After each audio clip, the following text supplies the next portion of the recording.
Ibu. Mau apa? Mbak Anissa 92, Bu. Anissa sudah tadi? 92. Ya kita mulai.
Oleh.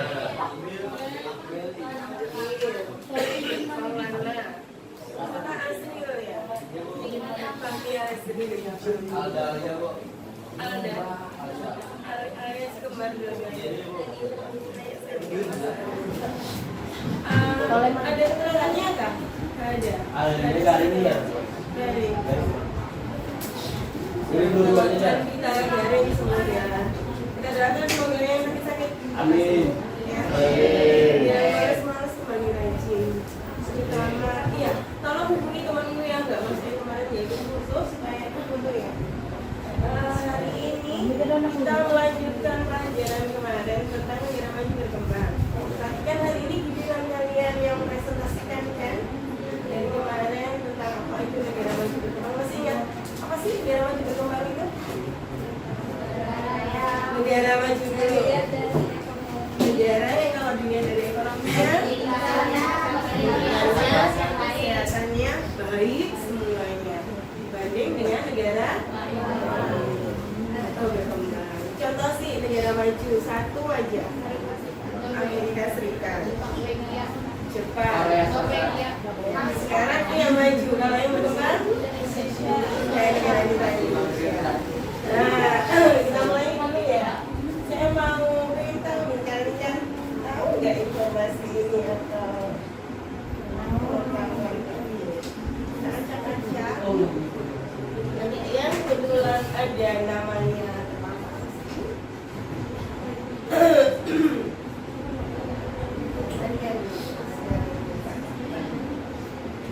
Ibu mau tampilkan PPT ini. Ini ada pertanyaan nih tentang apa ini, gimana? Ya.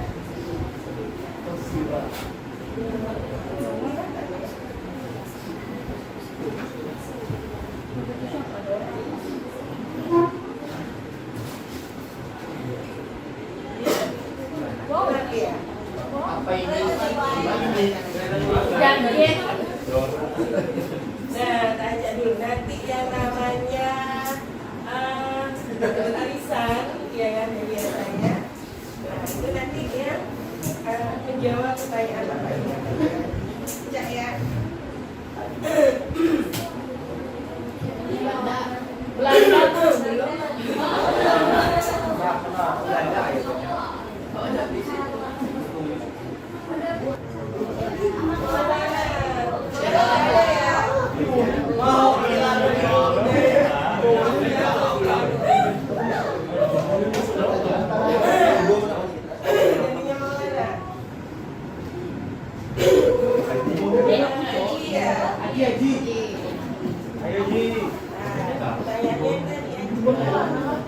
Awalnya ini banyak dijumpai di dunia, tapi sekarang jadi semua negara mana? Belanda. Dan dia siapa? Semua yang jawab dan Aji yang ditanya. Kenapa semua jawab? Lagi ya, sekali lagi ya. Yang mulai dua ini kan permainan bukan pasang nih. Ada kalau yang kita dapat itu sekarang dari plastik gitu ya. Nah, ini asal mulanya dari negara mana? Tahu? Amerika, Indonesia, Jerman. Coba kita lihat. Gak usah di screen ya, langsung ya. Sekarang yang tahu jawab. Merah-merah ini produk dari negara mana? Jerman, Jeremia.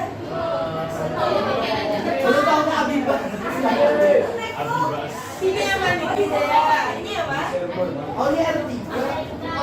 Bapak kembali. Ini apa?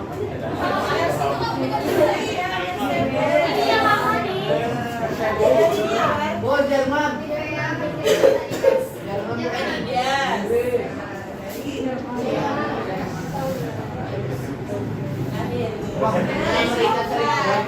Ini patung apa? Liberty. Liberty ini lambang kebebasan kemerdekaan di Amerika. Dia dari negara mana?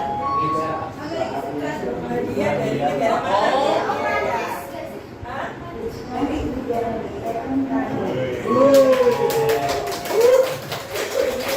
Oh Prancis.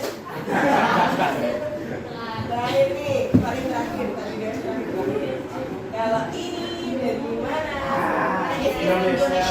Jadi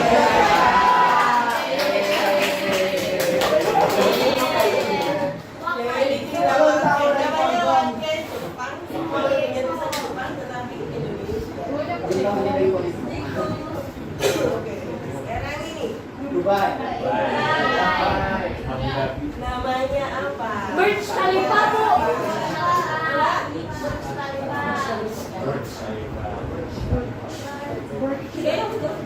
Gimana satu hari ini? Sekarang ada yang mau maju presentasi? Siapa dulu?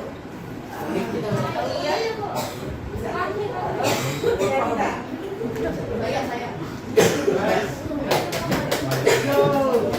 Pakai apa buat?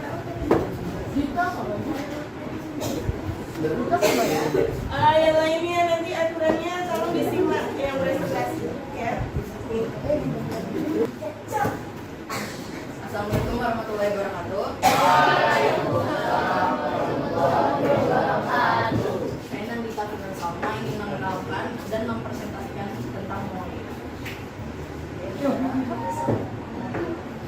Bapaknya itu bendaya.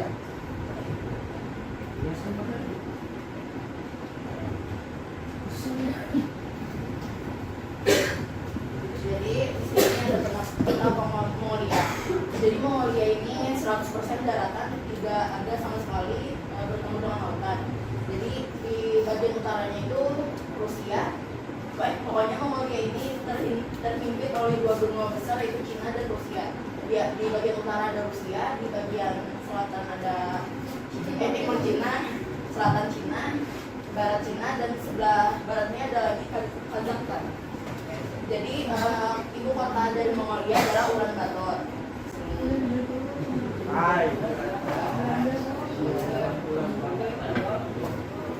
Mongolia ini termasuk negara berkembang di benua Asia karena Mongolia masih berusaha untuk menyejahterakan rakyatnya dan ingin memperkuat lagi bidang-bidang lainnya.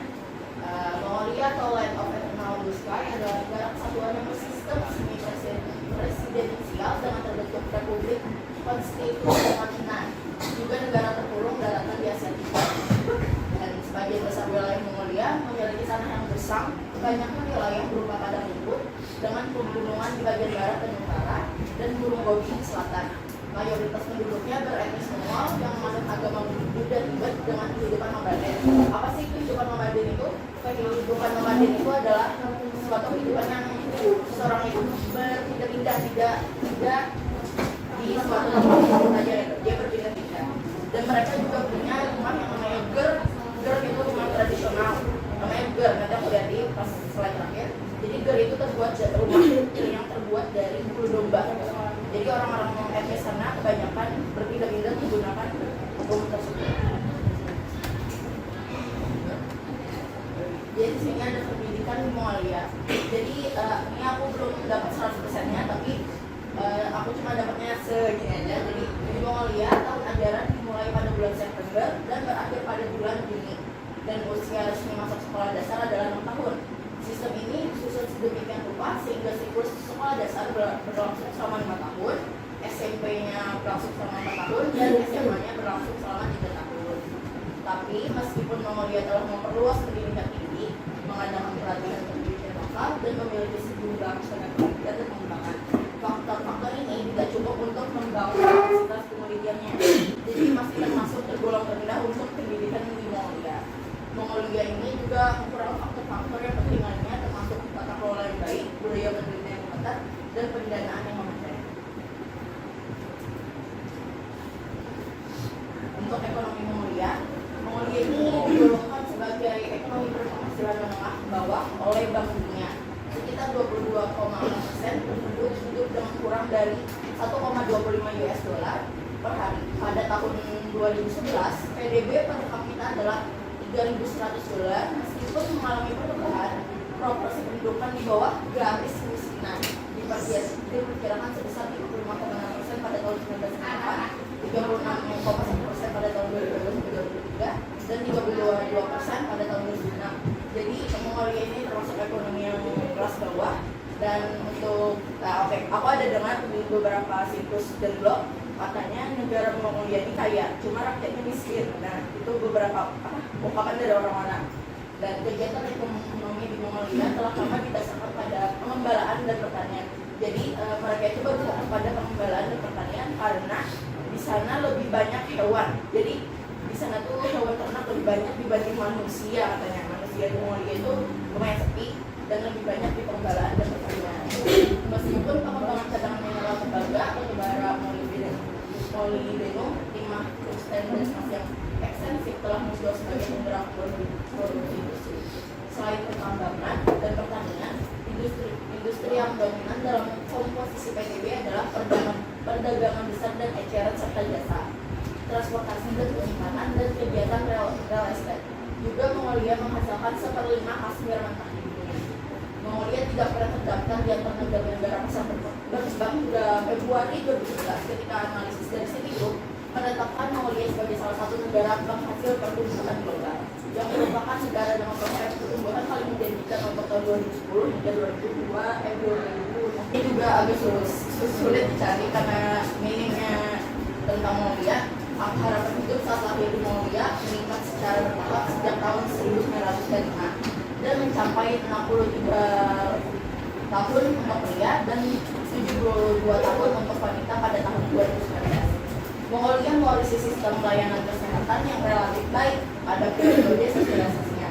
Jadi Mongolia ini untuk di sistem kesehatan baik untuk orang-orang itu termasuk yang sehat-sehat dan lumayan lama untuk hidupnya. Sebuah laporan Bank Dunia dari tahun 2007 mencatat meskipun pendapatan per kapitanya rendah, Mongolia memiliki indikator kesehatan yang relatif kuat, sebuah cerminan dari kemajuan penting dalam bidang kesehatan yang dicapai selama periode sosialisasi. Rata-rata angka kematian bayi di Mongolia juga kurang dari setengah angka kematian bayi di negara-negara maju secara ekonomi. Angka kematian balitanya juga dan harapan hidup rata-rata lebih baik dibandingkan negara-negara lain dengan PDB per kapita yang sama. Untuk hubungan internasional Mongolia, sebenarnya karena Mongolia dekat dengan Rusia dan Cina, jadi sebenarnya Mongolia ini lebih banyak berhubungan dengan Rusia dan Cina. Tapi dengan Indonesia juga ada, yaitu hubungan Indonesia dan Mongolia adalah hubungan bilateral luar negeri antara Indonesia dan Mongolia. Hubungan bilateral ini dimulai pada 21 Desember 1996. Mongolia memiliki kedutaan besar untuk Thailand di Bangkok, juga terakreditasi untuk Indonesia secara konsulat di Jakarta dan Surabaya. Sedangkan Indonesia memiliki kedutaan besar untuk Republik Rakyat Tiongkok di Beijing yang juga terakreditasi untuk Mongolia. Oke, ada beberapa orang mengatakan Mongolia berencana untuk membuat sebuah pusat studi Indonesia yang berlokasi di Universitas Nasional Mongolia. Institusi ini akan menjadi pusat pembelajaran untuk para mahasiswa Mongolia, profesor-profesor, dan rakyat umum yang ingin mempelajari berbagai aspek studi tentang Indonesia, termasuk bahasa, budaya, sejarah, politik, dan ekonomi. Nah, seperti dilihat dari sini daya tarik Mongolia. Jadi di sini ada namanya Gengham Statue. Jadi ini suatu yang bersejarah lah. Jadi kenapa berbuddha? Sebenarnya di Mongolia ini banyak banget Buddha dan orang-orang banyak berbuddha, orang-orang etnisnya, karena pendirinya dahulunya sering berbuddha dan itu Mongolia ini termasuk hal yang kuat di sejarah. Pokoknya orang-orang yang kuat. Dan di sini juga ada Burun Gobi, di sini saya lupa.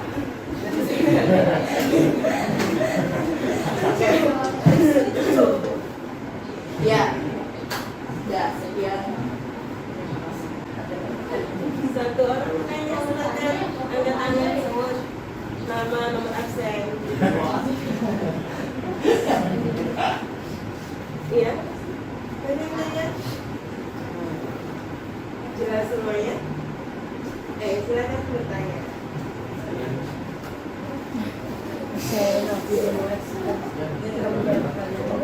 Terserah saja siapa nanya.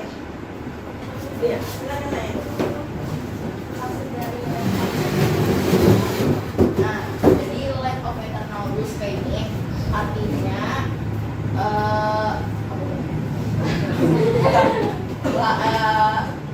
lahan pokoknya ini lah apa jelas.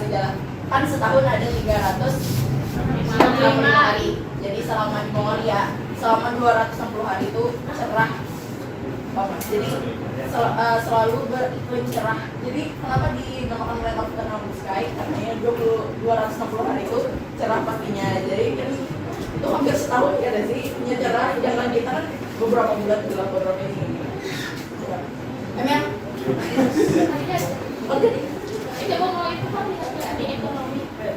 Baca dulu sih. Ada yang tanya, nggak ada bilang tadi aja. Ini kan asal kalian tahu Mongolia ini kan ketinggiannya di atas 8 ya. Jadi dia dikatakan sebagai atap negeri atap dunia. Karena saking tingginya. Bahkan kalau kita bandingkan dengan gunung tertinggi di Indonesia, ketinggiannya kan 4.000. Jaya itu di atas 4.000. Dia ketinggiannya 8.000. Di atas Jaya Wijaya. Nah, jadi seolah-olah dia itu selalu melihat langit itu biru terus. Ya. Tapi memang dingin di sana. Dingin bukan berarti salju yang turun, tapi karena ketinggiannya tadi. Ya. Makanya dibilang tadi ada dikatakan kalau Mongolia ini sebenarnya negara kaya, tapi akhirnya miskin. Miskin itu dalam artian miskinnya itu nggak seperti kita bilang dia miskin, dia merasa cukup. Itu mungkin ajaran dari agamanya ya.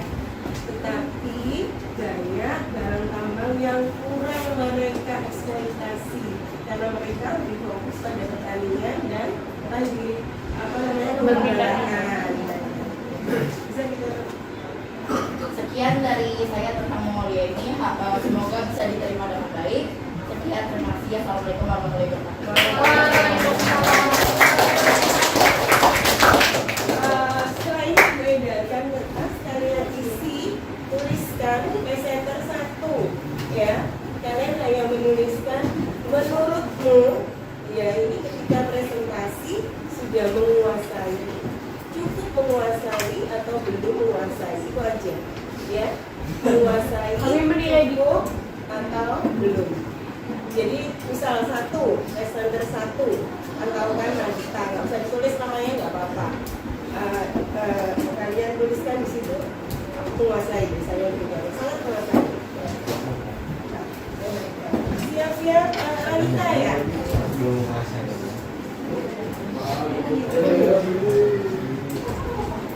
Minta tolong dibagikan.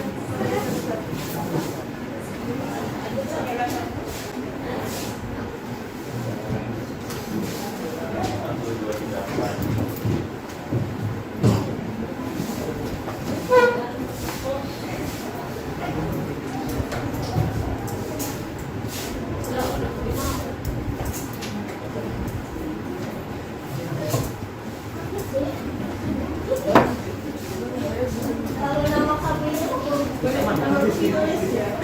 Kita belajar transparan.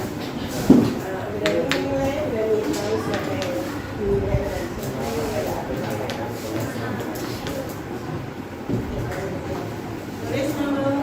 nilainya aja kalau pakai sama kelas. Nggak bisa dia hanya sampul ya Pak. Kalau sudah lagi disimpan untuk yang presenter kedua. Selanjutnya diisi apa ya?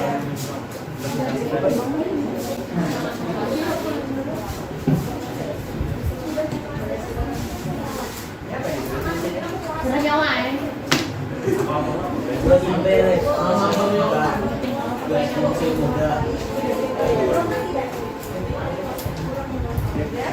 Nilainya sudah.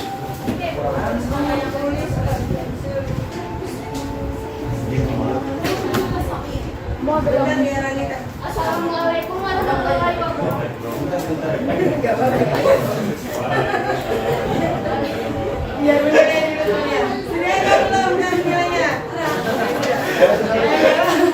Biar sudah lihat sini semuanya. Arif. Tadi lihat sini. Lihat ke depan. Iya. Assalamualaikum warahmatullahi wabarakatuh.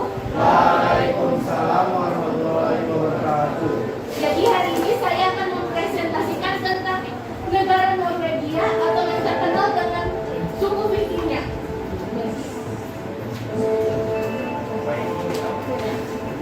Jadi ini peta Norwegianya. Norwegia berbatasan langsung dengan laut utara di laut utara di barat daya dan Kepulauan Skagerrak di selatan,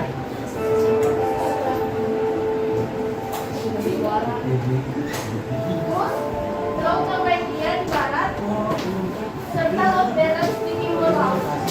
Di sebelah timur Norwegia berbatasan langsung dengan Swedia, Finlandia, dan Rusia.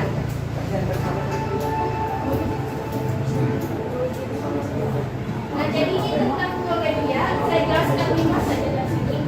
Nama resmi dari negara Norwegia adalah Kerajaan Norwegia. Ibu kota Norwegia adalah Oslo.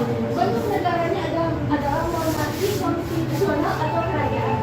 Lalu kebangsaannya dia Alsterdelendel atau di Indonesianya dia kami mencintai negara ini.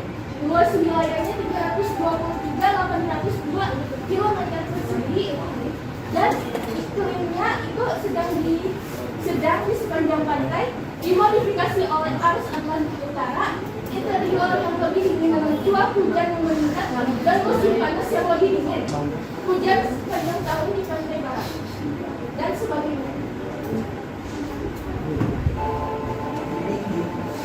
Nah, jadi ini sejarah tentang bendera Norwegia dengan lambang negaranya.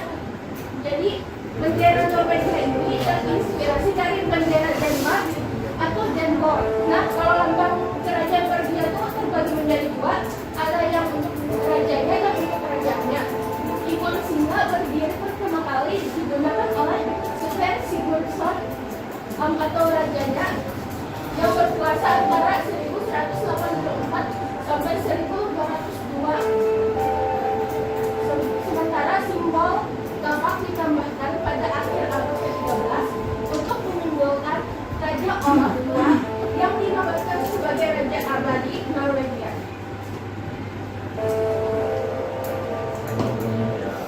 Nah, jadi Norwegia itu kan termasuk negara maju. Kenapa? Karena negara ini memiliki standar pendidikan yang sangat tinggi, angka kemiskinan dan pengangguran yang sangat rendah, serta angka harapan hidup yang mencapai 80,2.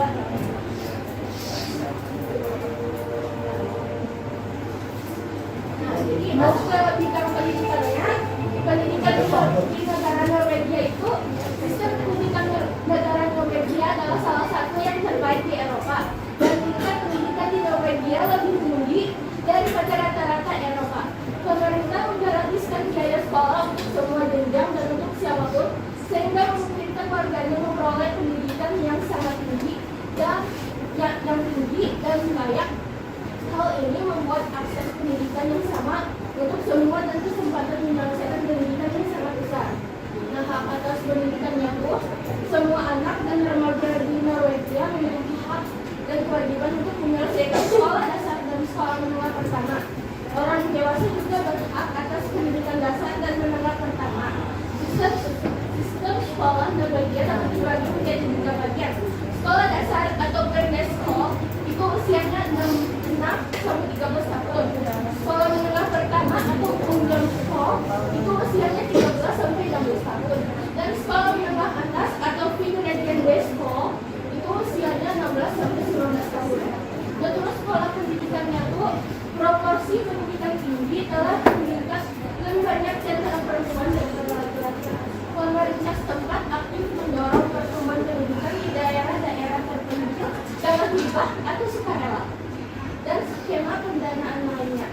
Kebijakan ini kan membuat lebih banyak universitas dan institusi pendidikan tinggi hadir di pedesaan maupun di kota-kota kecil.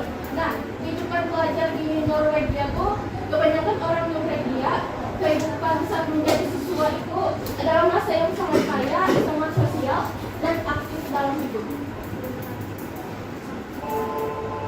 Masuk ke ekonominya, di sini kalian bisa melihat ada kapal Yara, Balmong, dan Buluy. Buluy itu termasuk dalam teknologinya. Nah, jadi kita di sini dulu di telekomunikasi pelayarannya. Norwegia memainkan peran internasional terkemuka dalam telekomunikasi pelayaran. Kapal Yara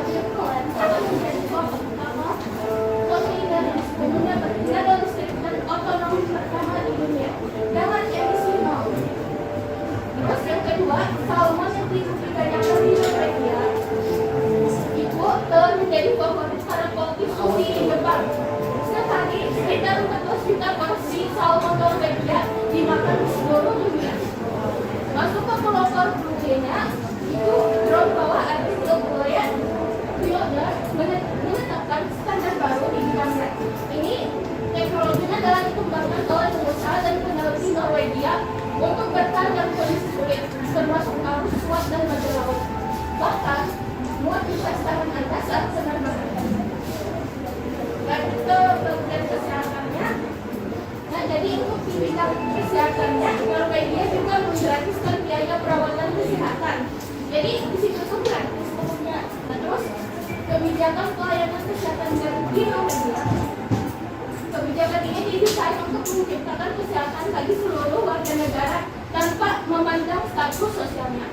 Dan terus penempatan Norwegia sebagai negara yang ramah pada kesehatan ibu dan anak ini memang bukan hal yang baru. Seluruh masyarakat Norwegia diklaim bisa menikmati layanan kesehatan dan pendidikan yang sangat baik. Di Norwegia, sebagian besar rumah sakit adalah milik pemerintah. Semua rumah sakit baik milik pemerintah atau swasta tetap memberikan layanan yang memadai dan total untuk semua pasien. Semua pasien dianggap umum dan sama tanpa membeda-bedakan sosial, tanpa adanya perbedaan sosial antara rumah sakit swasta dan umum. Rumah sakit umum didanai dari anggaran nasional. Yang menyenangkan lagi, semua orang di negara tersebut berhak untuk mendapat pengobatan gratis di rumah sakit umum. Hal ini ditetapkan lewat undang-undang pemerintah tentang fasilitas rumah sakit. Nah, jadi ada kerjasama juga antara Norwegia, hubungan diplomatik Norwegia secara resmi terjalin pada 1950. Sejak saat itu, Indonesia dan Norwegia telah bekerja sama di beragam bidang seperti bidang energi dan bidang iklim, demokrasi dan hak asasi manusia, isu-isu politik internasional dan perdagangan. Kedua negara justru untuk menjalankan kerjasama strategis untuk melawan kemiskinan dan perubahan iklim dan juga mempromosikan demokrasi dan toleransi. Masuk di daya tarik Norwegia. Nah, Norwegia dijuluki sebagai Land of Midnight Sun atau negeri matahari tengah malam. Negara Norwegia mempunyai ekosistem yaitu iklim yang banyak ditemukan di karena pengaruh Gulf Stream. Nah, ini tadi Viking. Viking adalah suku bangsa dari Skandinavia yang berprofesi sebagai pedagang. Belanda dan England terkenal sebagai perompak. Dalam kurung sering kali salah gagal berniaga. Yang di antara tahun 800 sampai 1050 menjarah. Norwegia terkenal sebagai salah satu negara paling bergunung-gunung di Eropa dalam sejarah yang menakjubkan. Tujuan masuk dalam warisan UNESCO, bahkan National Geographic menetapkan tujuan sebagai tujuan wisata terbaik di dunia dan surat kabar Amerika Chicago Tribune memasukkan tujuan dalam 7 keajaiban alam. Fenomena aurora borealis yang sering diamati di atas lingkaran antik antara akhir musim gugur dan musim semi.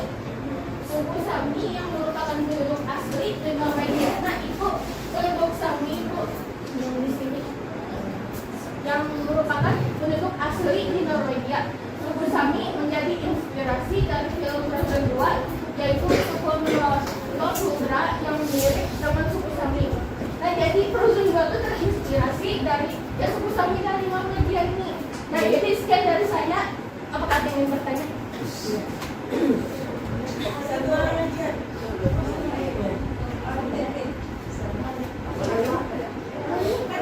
Cari gantiin aja nih.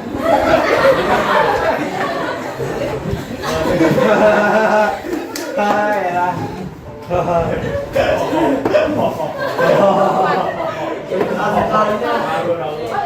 Yeay, dengarkan. Sebut nama, nomor aksen. Dari aksen sebelah ingin bertanya ada spesifikasi pelayaran.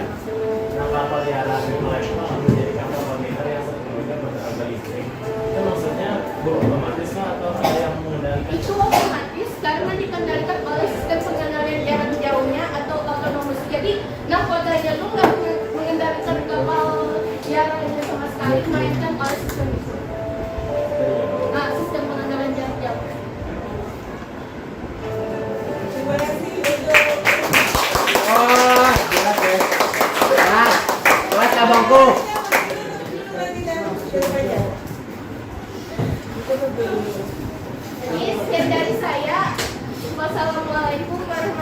Kelas bangku.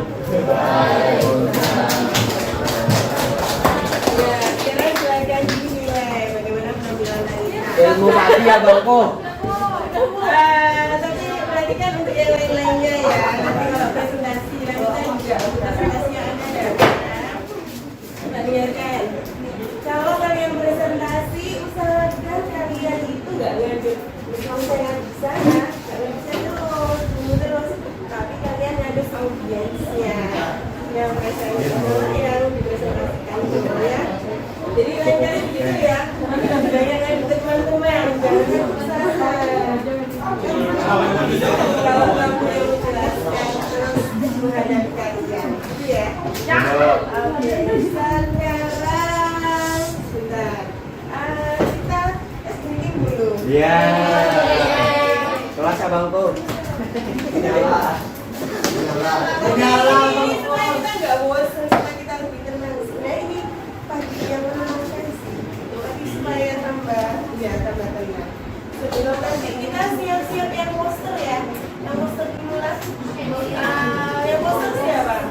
Raida. Habis itu siap-siap Raida ya. Tipis nih. Saya minta kalian sikap duduk tegak. Letakkan semua materi. Alat tulis juga letakkan.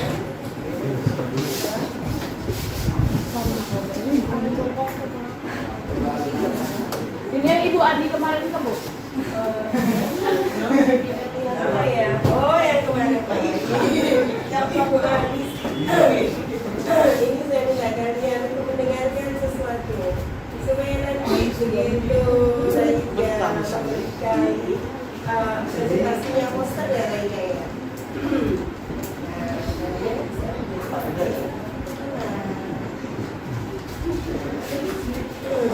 Gula aren. Kopi gula aren. Letakkan dulu semuanya apa itu namanya.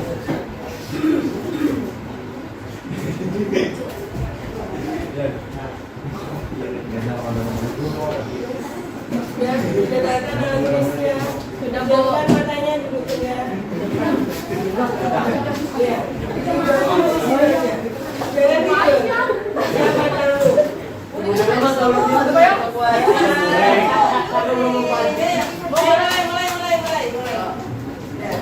Ini letak dulu. Kalau enggak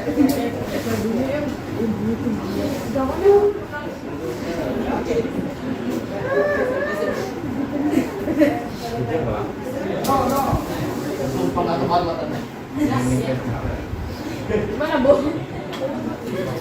karena enggak perlu melihat dengan letak semua jangan mata. Oh. Oh iya, sama bangku. Ayo ini opening lagi. Iya.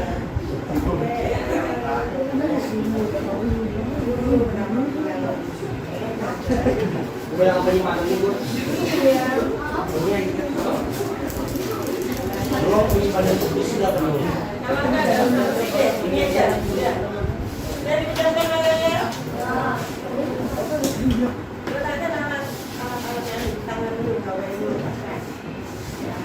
Kalau sudah sekarang karena ini kita belajar tentang negara-negara, maka kamu bayangkan bahwa ya suatu saat nanti kamu bisa pergi ke negara yang tidak kalian miliki. Bukan satu negara aja dalam pikiranmu negara mana? Satu saja. Sudah? Ya. Bayangkan di situ kalian akan mendapati apa yang ingin kalian temui di sana. Di negara yang ini kamu sendiri.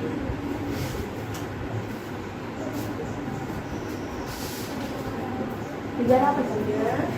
Tetap nikmati yang ada di negara itu. Yang kalian hayalkan tadi. Yang kalian bayangkan tadi.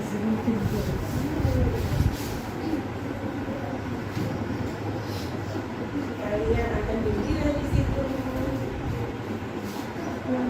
Kalian akan senang-senang di sana.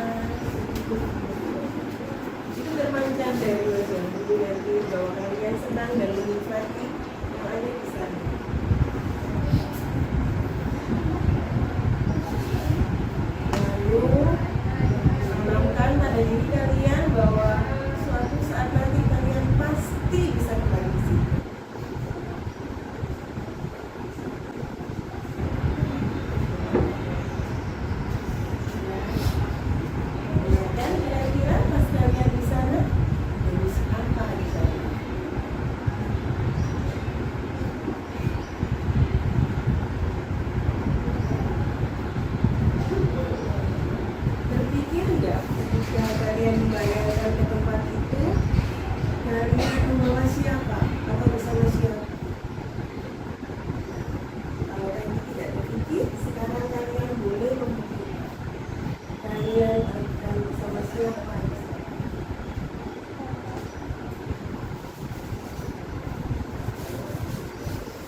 merasa senang-senang dalam pikiran. Semoga apa yang kalian bayangkan akan bisa kalian lakukan atau Amin. sekarang kalian bercerita. Anjay. Kata bangko. Ada yang lebay.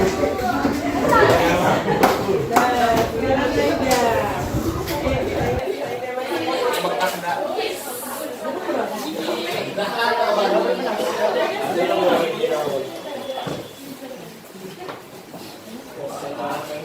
Kemana aja lah nantinya. Dari dia.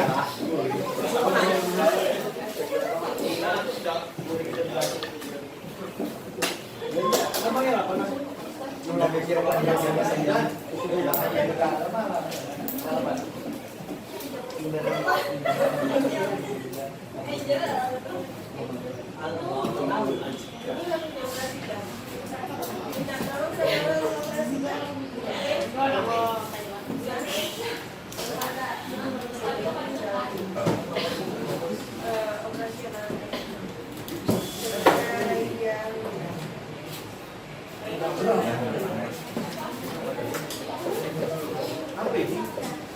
Assalamualaikum warahmatullahi wabarakatuh.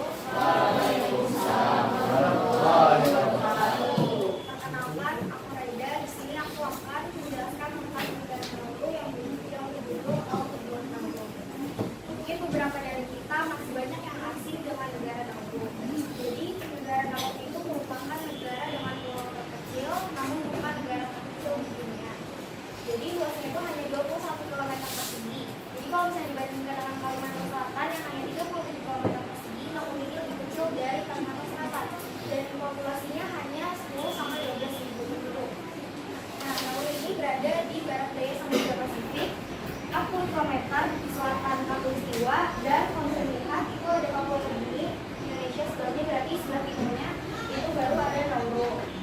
Nah, Nauru ini digadang-gadang sebagai negara yang pernah kaya, namun dia tuh miskin karena foya-foya.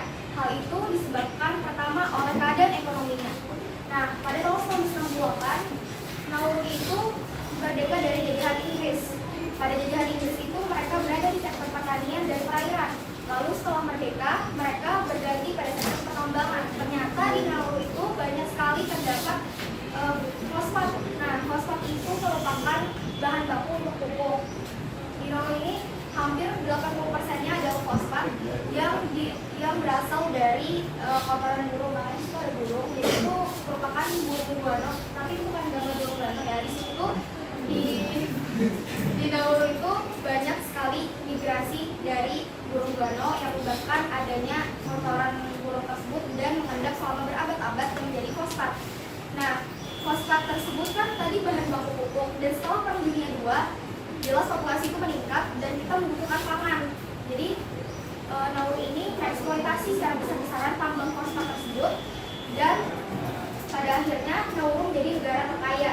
Namun tidak sampai 3 dekade karena mereka terlalu tamak dengan hasil kekayaan yang ada.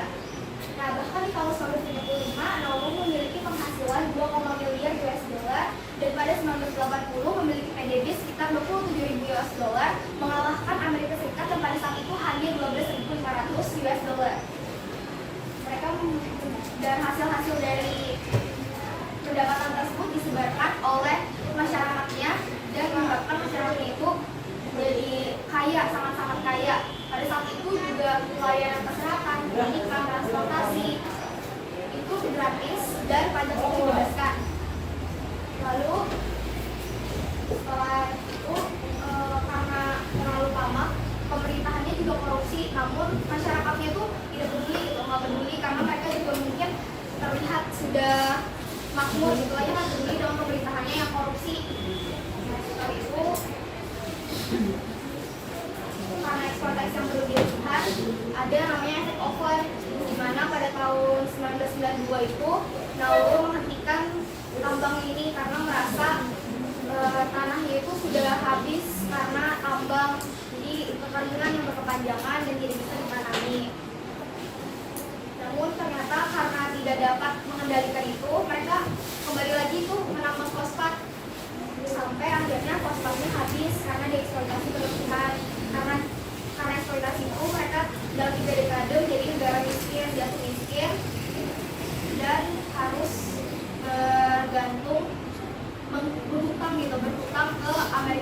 ke Australia. Namun pada tahun 2002 mereka tuh tidak bisa membayar utangnya apa yang sudah jatuh tempo. Jadi mereka harus menggadaikan aset-asetnya seperti apartemen, hotel, bandar udara, serta pesawatnya dan bank-bank sentralnya juga dilikuidasi oleh Australia.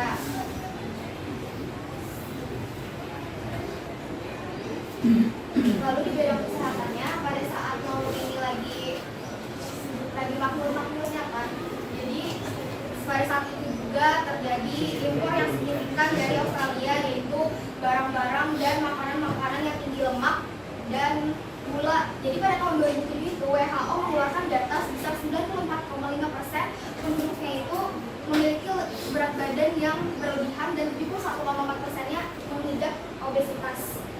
Nah, bayangkan 10.000 penduduk, 71%-nya sekitar 7.000-nya itu adalah obesitas. Selain itu karena mindset mereka itu kalau misalnya badannya besar berarti mereka makmur gitu.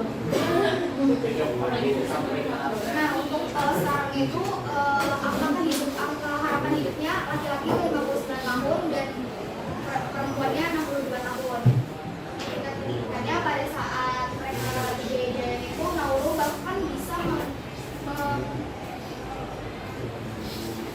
mengirimkan masyarakatnya yang ingin berkuliah atau bersekolah ke Australia secara gratis. Nah, ini ada sisi gelap dari Nauru.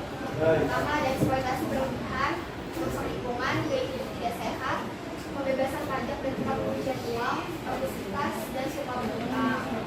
Ada nggak mau bertakut?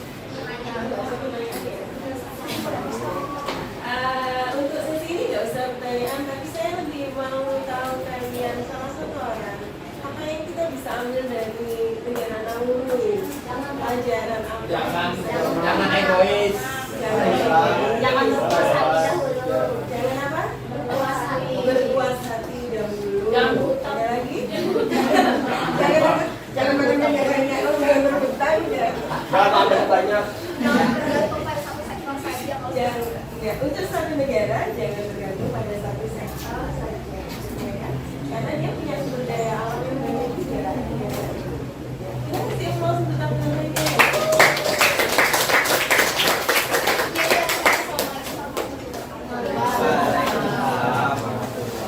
Untuk yang terakhir ini ada beberapa menit ya. Kita pakai permainan lah. Nah, yang siap permainan. Silakan permainan. Pakai apa? Nggak usah. Lainnya ikuti Samina ada bermain. Oh ya, jangan lupa dinilai lainnya nanti Samina juga. Situ sama aku. Raiden ini Bolong, Bu. baru nilai 100 ada Ya.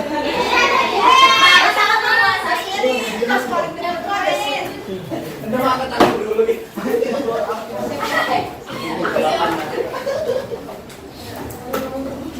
Iya, Gimana, Pak? Sedangnya dia siapa?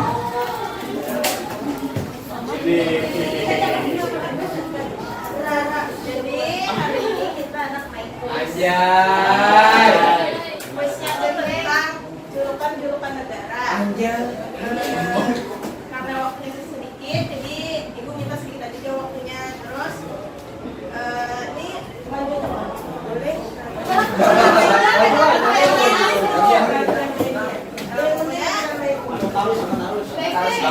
Anak maju kan tahu kayaknya. Maju dong. Nanti karena siapa yang paling banyak dapat hadiah, dapat belajar itu kan Semuanya. sebutin aja anjing bikin emosi santai aja ya. Terus karena kalau sudah aku bacakan itu aku beri Mulai. Aku beri 5 detik aja terus jawabnya. Oke. Kan julukan aja kan. Oke. Ya langsung. Negara kanguru itu negara mana?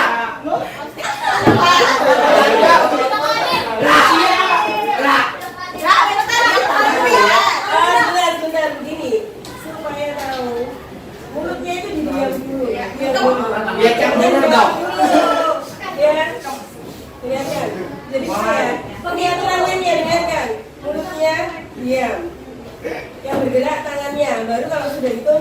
jawab. Bagi juga satu, kayak 1, 2, 3 ya. Iya. 1, 2, 3 angkat tangannya. Iya, tangan juga, Bu. Berarti yang tadi ulang aja, Bu. Ulang. Jadi dapat selesai. Negara 1000 danau. 1, 2, 3. Jadi. Ya. Iya. Kita dulu jawab dulu. Harus hitung sampai yang paling banyak. Iya.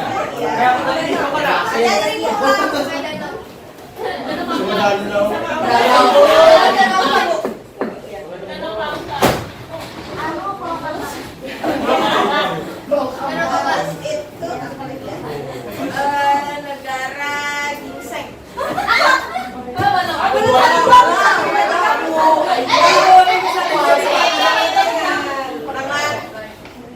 Negara spaghetti. 1, 2.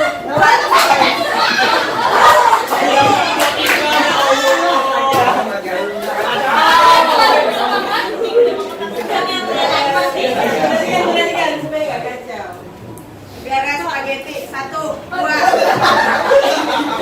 Lian. Sampai 2. Negara ginseng. 1, 2, 3. Sesuai hitungan berarti Amilan. Hitung dulu. Belum kau jangan tangan gue, Bu.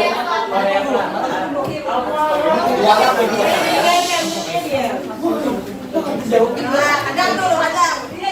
The Black Country. 1, 2, 3. Amerika Selatan.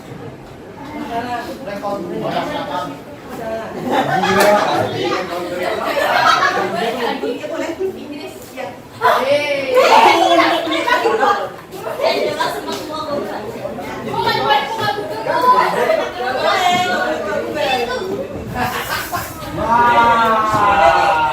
Ulangi.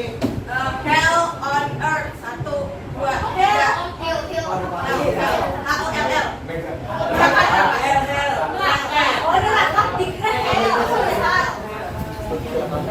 Oh, ini lah bagian ulun kasih boleh ASEAN. Korut. Ya. Nabila ya. Aduh, jangan aku lu nyambar.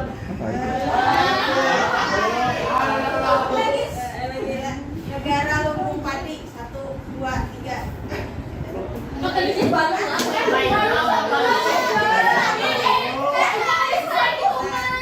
Yang terakhir. Ilmu padi abangku. Salah, tapi aja salah. Ilmu padi abangku.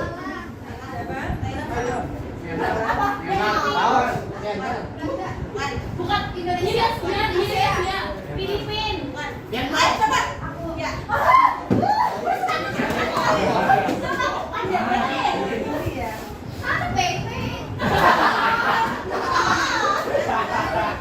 Nah, yang terakhir. Negeri Tangguh. 1, 2, 3. Jangan, Bang. Tangan tangan. Aman. Cari juga lah. Aman.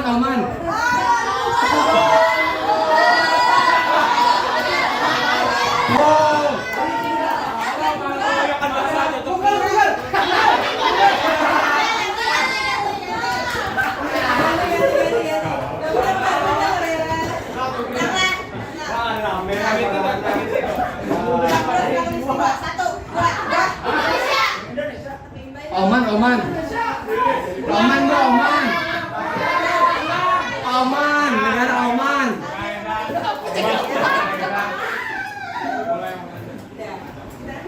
Negara aman. Negara aman, Bu, negara ano. Negara aman, negara.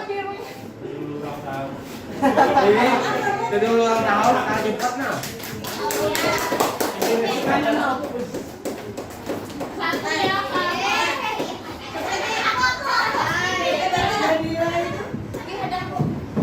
Alfi. Maaf ya.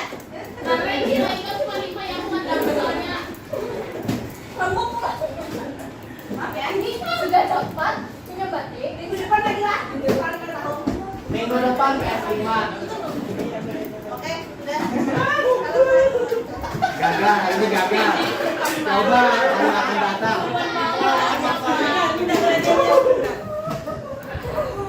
Kalau ada hadiahnya nanti ya. Minggu depan PS5 Terima Bu. kasih. Sudah ya kan. Tadi kan kita sudah hari ini kan kan ada yang presentasi, ada yang poster, ada juga yang pakai permainan. Nah, untuk semuanya akan datang, kalian juga boleh siapkan permainan. Ya, tapi permainannya berkaitan dengan negara masing-masing, negara seperti ini tadi pakai sederhana. Kita bisa kok juga nyontohnya ada di Instagram yang berjajar satu-satu ikutan kok. Dan tidak harus kalian menyediakan makanan buat teman-temanmu. Tapi yang penting adalah apresiasi ketika kalian bisa menjawab semuanya kan seneng kan? Bangga buat diri sendiri juga kan? Nah itu yang penting. Kemudian setelah ini nanti ibu bagikan. Oh ya, tolong dinilai Sofina. Habis itu Memilih. lalu nanti akan ibu bagikan tablet ya melalui Galvin kan? Belum menguasai tak pernah dapat Ibu minta masukan pembelajaran hari ini apa yang kalian peroleh. Di situ ada blog. Jadi karena beberapa blog di tabletnya kalian bisa ada dijelaskan. Ya.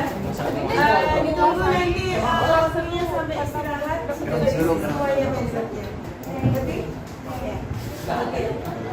Demikian yang kita pelajari hari ini. Selanjutnya kita pelajari hari ini tentang apa? Negara maju, berkembang. Nah, tadi Nauru tergolong negara apa? Nah, kemudian ada negara